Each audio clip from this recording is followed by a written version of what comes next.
Retour maintenant sur une actualité qui a marqué cette semaine, le vote du CESEC contre le projet de loi du pays sur la réforme du RNS, le régime des non-salariés.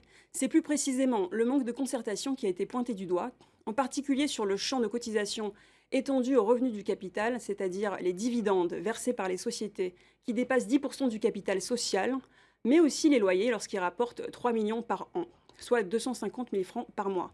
Et c'est là que ça coince. Ces motifs de rejet, on en parle avec vous, monsieur le ministre. Bonsoir. Yorana, Yorana Itemata Isiapi, bonne année à tous.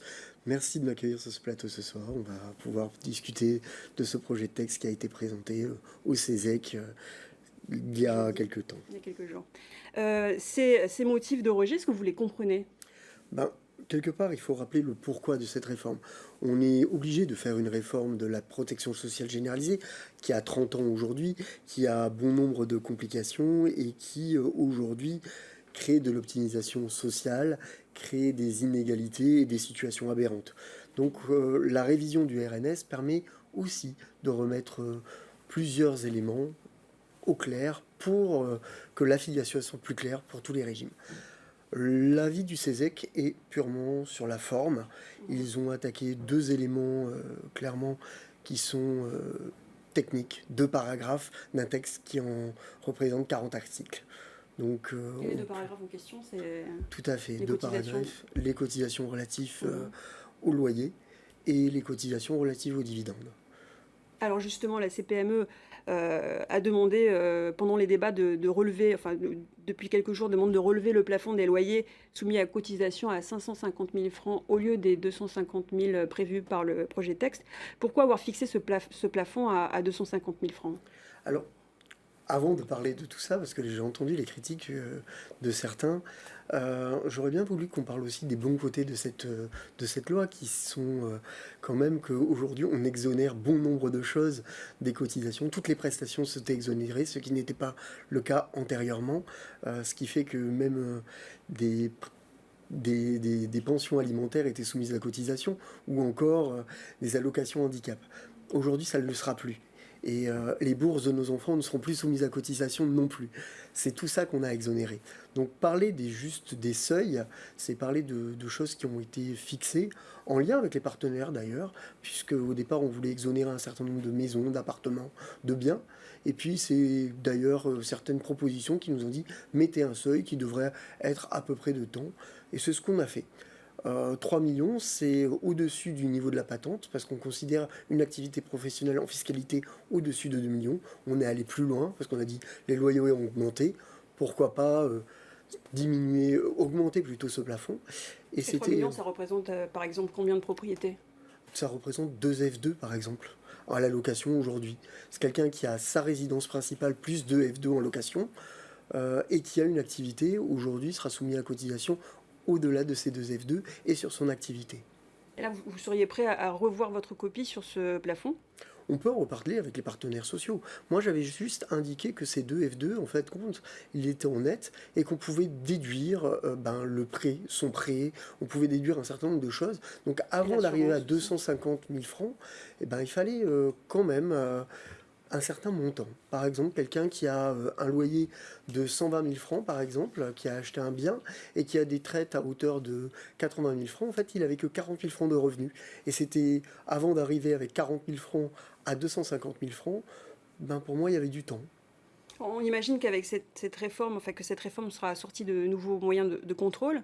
Est-ce que c'est prévu, ça aussi, par le projet? Complètement. On a prévu quelque chose qui n'existait pas, l'échange d'informations entre les différents organismes, notamment la direction des contributions, la CPS et la direction de la contribution n'échangeaient pas les données, ce qui va permettre de fluidifier les procédures, mais aussi d'avoir un meilleur contrôle. Alors, il y avait aussi une inquiétude qui concernait les patentés qui touchent moins de 100 000 francs par mois. Mais est-ce que ces personnes-là sont concernées par ces cotisations? Alors, on avait pensé, justement, alors c'est un des points que je regrettais, on avait pensé aux petits patentés. On s'était dit, on va prendre en charge les cotisations des petits patentés via un arrêté CM qui définira ce seuil dans la limite d'un SMIC. Ça veut dire qu'on voulait vraiment prendre en charge celui qui crée sa petite entreprise, celui qui a une toute petite activité. Au COPRA, on va prendre on va prendre un petit agriculteur, on va prendre ses cotisations. Mais c'est surtout qu'aujourd'hui, ces gens-là, ils se cachaient au RSPF parce qu'ils avaient peur, ni plus ni moins, que de payer des cotisations, parce qu'ils avaient un petit salaire. Tous les patrons qui gagnent moins de 100 000 francs sont dans le régime de solidarité.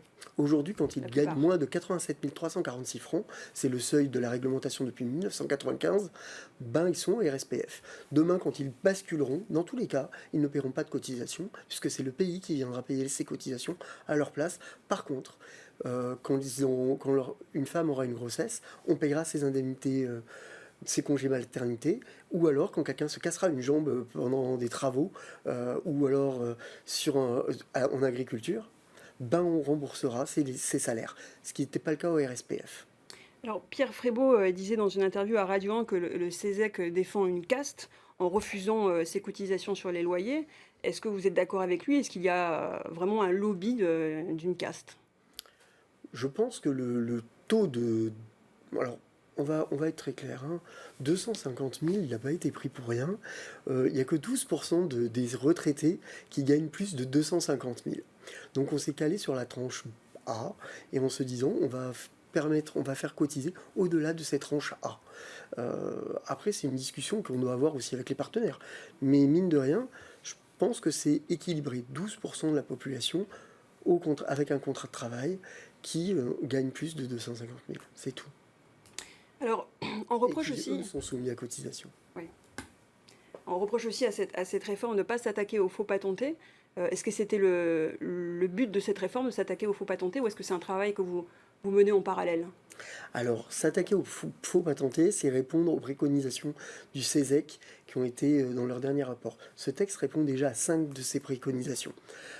Par ailleurs, nous avons un comité interministériel qui travaille avec ma ministre du Travail pour faire avancer un meilleur contrôle, une meilleure activité et pour pouvoir agir sur ces faux patentiers de manière plus vive. Parce qu'il n'est pas normal aussi de faire de la concurrence dans l'autre sens, baisser les coûts du travail de manière artificielle avec des gens qui n'auront pas de droit à la retraite demain. Un petit mot sur le cannabis avant de se quitter. Tous les arrêtés d'application sur la légalisation du cannabis thérapeutique, le CBD, doivent être pris toute fin janvier, le 29 janvier je crois. Est-ce qu'on peut s'attendre à voir fleurir des champs de cannabis? Enfin, concrètement, à quoi il faut s'attendre de nouveau dans le paysage? Alors concrètement, les arrêtés vont permettre déjà de prendre au niveau thérapeutique un certain nombre, le cannabis. Parce que c'est un bien pour la santé, c'est bien dans le cadre du cancer, et ça permet d'accompagner un certain nombre de personnes avec d'autres traitements. Mais ça permettra aussi de faire de la culture de CBD, c'est-à-dire de PACA qui n'est pas soumis à THC et qui est tout à fait légal pour faire bon nombre d'autres produits bien-être et qui ont des effets sur la santé. Donc on va voir rapidement les effets concrets de cette loi. Complètement. On a décidé de faire passer ces arrêtés au Conseil des ministres délocalisé de Nukuiva. Et je pense qu'on pourra avoir des expérimentations dans un premier temps pour les cultures, pour être sûr que ces plantes ne posent pas de problème, qu'elles n'évoluent pas vers du THC fort et poser des problèmes aux agriculteurs. Mais cette expérimentation, c'est un premier pas demain vers une culture de CBD dans notre pays. Merci Monsieur le Ministre d'avoir répondu à notre invitation et d'avoir répondu à nos questions. Maruru.